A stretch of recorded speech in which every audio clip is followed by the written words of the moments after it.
poslankyne.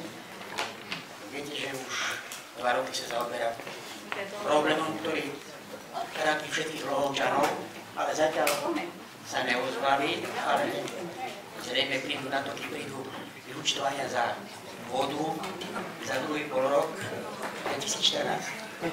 Nebudem sa už k tomu vrácať naspäť. Dostal som sa k výkazom, hospodárskym výkazom vodárnej a kanalizácie za rok 2013 a prvý polrok 2014 roku, týkajúce sa hospodárskych výsledkov. Predchádzajúci konáteľ, ktorý tam bol, vykazoval za posledné 2 roky zisk.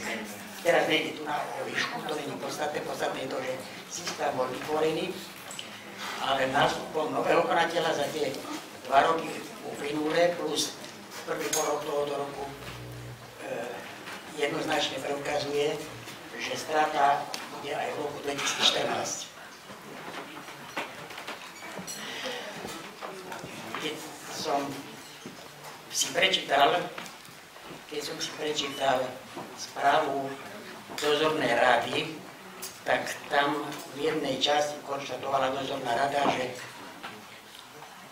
účtovníctvo bolo v poriadku. Samozrejme, že zákon bol dodržaný, čo sa týka účtovníctva.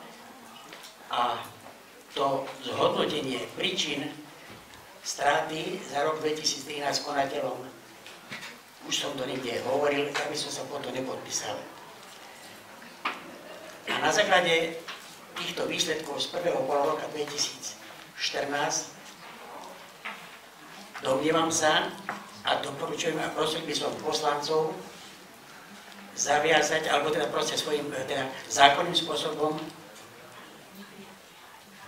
zabezpečiť to, aby vo vodárniach a kanalizáciách bol vykonaný hĺbkový audit hospodárenia s uvedením príčin nepriaznivého stavu, pretože už to hovorím 2,5 roka trvá a neverím tomu, aby do konca roka ten stav sa zlepšil.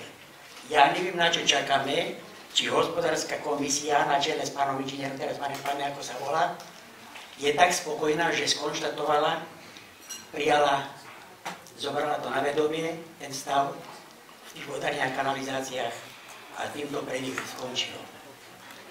Tento sa to týka aj dozornej rady. Jak je zaujímavé, prečo boli vyplatené aj odmeny orgánom spoločnosti v tomto prvom polroku, keď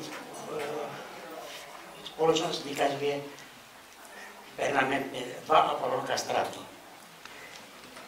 Zaťahuje do týchto problémov strát aj druhú spoločnosť, mestskú, a to je Čovku, ktorej k 31.8. má voči nim záväzok 238 000 eur. Každý mesiac im zhruba 60 000 eur nabehne teda ako fakturácia za čistenie odpadových vod, čiže až im neuradia faktúry, ktoré budú zaslané do konca roka, tak dostane sa do problémov aj čistička odpadových vod nie vlastnou vinou, ale vinou inej spoločnosti, ktorá patrí mestu. Čiže ľavá ruka bude robiť problémy pravej ruke. Čiže malo by sa s tým zaoberať a nečakať až znovu na 26. apríla, keď sa predloží ročná uzávierka vodární a kanalizácií. A ja by som ešte poprosil, už je to zrejme neskoro, už je to na sklonku volebného obdobia, že so stavom hospodárenia v mestských organizáciách sa zaoberá ČOV, ani okolo to sa veľa nerozpráva, pretože nie sú v stráte, čiže nikoho to netrápi, to je dobre.